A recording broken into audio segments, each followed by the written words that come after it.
Hey guys, thanks for tuning in.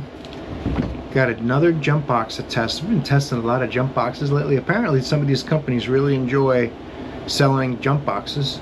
I've had great success with some and not such great success with others. I've probably done about 12 or so now, and 3 of them never got a video because they were so weak. 3 of them are standout products that are really good.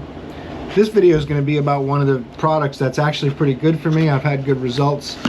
The ratings on some of these, bear in mind that they seem to be a little optimistic.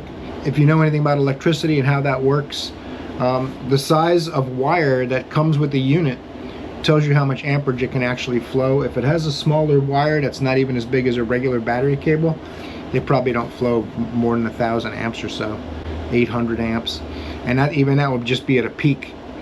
They really don't want to put out, most of them I find don't want to put out more than 300 or 400 amps. It's a little tiny power source that, that's why it's so compact. So you have to keep in mind that the ratings may not be realistic. I'm not sure why they do it, but they all do it. So we'll see what it does. It's a small one from Lokithor. It's on the small side. The J401. 24 months, up to 8.5 liter gas and 6.5 liter diesel. So what we're going to do is get this out of the box. It's got a quick instruction book, which I really like that. Simple and to the point, not tons and tons of pages. Sometimes these come with a little book and no one actually looks at those. So it's better that something like this. This is a pretty decent size one. The last Lokithor jump box I used was on the small side. This one definitely does look a little more heavy duty. Let's get it out here and see. Yeah, it definitely got some weight to it. That's why this box felt so heavy. I was surprised how heavy. They normally don't feel so heavy. 2500 amp is the rating on this one. Powered on. I really like the screen that Lokithor puts on these. It lets you know the battery voltage of the car that you're trying to start, which that's a great feature. I think every one of these jump boxes should have some kind of a display somewhere to show you what the voltage is, so you know just how dead the battery is you're dealing with. It's got USB-C, USB. It's got a banana plug for charging, I'm guessing. Probably might be able to charge it anyway, or power up your phones and things like that with this as well, like if you're going to go camping with it. It's got a light button separate from the regular controls. Quite bright. I actually like that. Emergency, if you're broken down the side of the road, you want to let people know, you can put this behind your vehicle out towards the road. Like if you're pulled off to the right hand shoulder, you put it on the left hand side of your vehicle under the rear tire, and it's going to give people a little heads up. That's a pretty cool feature. Not a lot of jump boxes I've tested lately have that. Pretty excited to try this thing out. It looks pretty good so far. The Lokithor stuffs, when I first heard the brand, I was like, what? Lokithor? What is that? But I've been surprised. A lot of their products have been really good. Cigarette lighter. I have to look in the instructions and see, does the cigarette lighter help you charge this, or does this help you charge something in your car? We'll check that out. This is going to be a charge cord, and this is USB-C to USB-C. This is USB to USB-C. And we should have some cables right here. Very well packaged. These cables are pretty good size too. You might, if you saw the last jump box video I did, the cables are literally about that long. They're even thinner than these are. These are pretty decent size. These are about the size of a battery cable or just barely smaller. It says 6 AUG, so battery cables are 4. I use zeros. Like if you have a battery that's in the back of the car, you want to use 0 gauge. They're about a 1/2 inch thick. But the clamps feel nice and sturdy. I like the fact that they're a little thinner. Some of the clamps are big and they're harder to get in places, but these got quite a bit of clamping force. I'm not putting my finger in it, let's put it that way.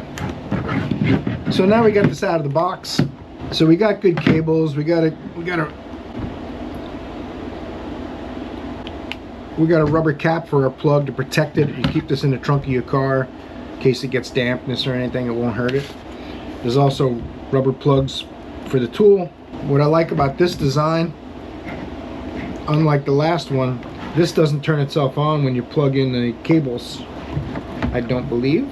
So you can leave the cables plugged in and not discharge it. A lot of the ones I've done, it has a module that's on the cables, and when you plug it in, it turns on, and it's plugged in on the side. And the last one I did, very awkward. This thing looks much better to me so far. Plus the weight, it's got to have a pretty, this whole thing might be a battery.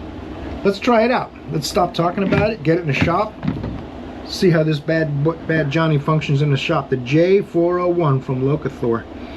I have high expectations now after taking it out of the box and getting a good look at it.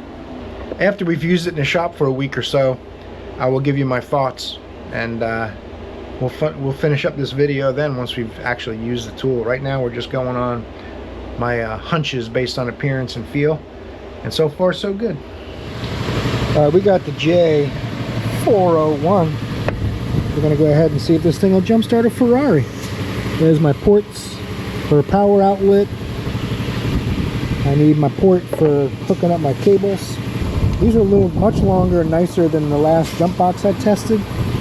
Although the last one was a good jump box, so far I like this one better. The feel of it, the way it's laid out, just makes a little more sense. Cables are nice and long. I'm gonna go out here and mess with this Ferrari, see if this jump box will start it. Oh, battery must be stone dead. Normally when you pull on the handle, this window should drop like a 1/4 inch so it can fit up in this ledge in here, but it's not doing that. So, oh, there's the battery. We'll get that jump box on it and we'll see if we can get this thing mobilized. Let's see, I don't know if this turns on automatically or if you have to turn it on. It has a power button on it, so we'll see. We'll turn it on because it did not turn on. 0 volts, 450. Not sure what that means. Oh, it's a code for, hey man, I don't see a battery. It might be very sad that it does not see a battery at all, and it may not work because of that. Exclamation red. It would be green right here if it was happy about the whole ordeal and starting the car. Oh, you know what? I could have them backwards. Yep. I think, yep. Ah, protection device. I was just testing it out, making sure that all that stuff worked, that's all. Positive, negative. Oh yeah. Oh, it's still red. But at least it's not as sad as it was before.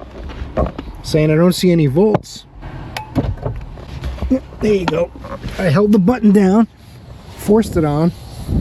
Now we'll see if this car will start. Ooh. I don't want that door to be locked. I don't want the time out. How do I move my seat? There it is. It's set on tall guy height. There we go. You gotta push this alarm button.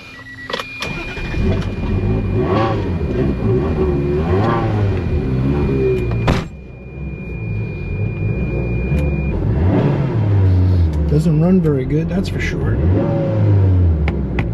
Let's get in the shop. Well. How you doing, sweet thing? I looked at this apparently a few months ago. It's been sitting out here for a while. Battery's dead. The door was stuck closed. Battery's stone dead, but don't worry. I got the Lokithor J401.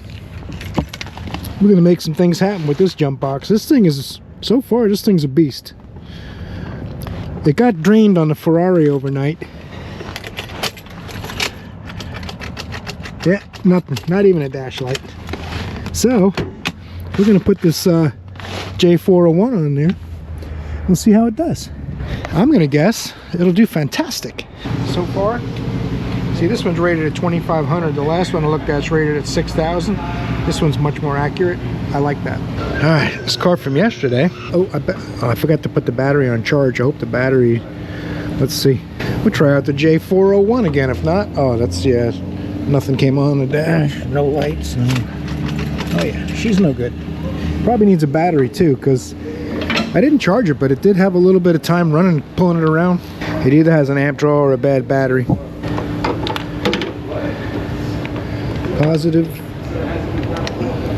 negative power.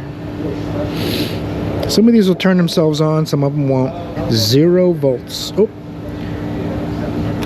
Now this is trying to pull back voltage because it's getting too high actually. I like that it's automatic. It kind of, I heard it click, so it went into like a boost mode. Some jump starters you have to push a button. Battery's stone dead though. Idle memory gets erased, so might stall a couple times. That jump box is pretty powerful so far. Getting good results with it. Alright guys, this little Lokithor J401. Really like this jump box. One of my favorite ones. I've got a couple preferences out of the tons of jump box I've done. You guys have seen a lot of videos probably if you watch all my videos. This is probably right at the top of my list. On 1 to 10, I'm going to give this an 8, which is very generous. We don't give out 10s too often to anything. If you can hit 8 or 9, you're doing pretty good on this channel. Making a great product. It just feels right in your hand. The case, it has a substantial amount of weight where you know it's going to do the task, but it's not crazy heavy at the same time, so it's still portable. Got the built-in light. Got very well done grabber cables. They feel like a good thickness, a decent length. Plugs in nice and easy. There's no big bulky module on the wiring. Very happy with this. Highly recommend it. Rated at only 2500 amp, which is probably actually higher than it is. They all tend to do that, but it's at least it's closer to reality, which to me makes a difference. I like the display. You can see what's going on with the car. You're jump starting. One of the recommended jump boxes we've used on the channel. I'm really happy with this, so I think you will be too. Go ahead and check out the link in the description below. You know, I'm not here just to sell you stuff. I've said this before, but I'm here to show you things that I've used and I like, and I'll recommend them, and I'll give you guys a rating in these videos. Now, I didn't rate things a lot at first, but I think I should do that just to give you an idea in my mind where it is on a 1 to 10.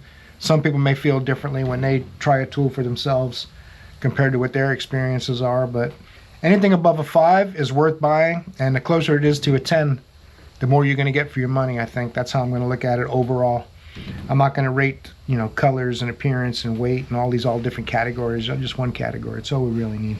Check out the link in the description below if you're interested in getting one of these for yourself. I think you'll be happy with it. Thanks for watching. Torque the like button before you head out, and I hope I see you in another Making It Work video, because you're awesome.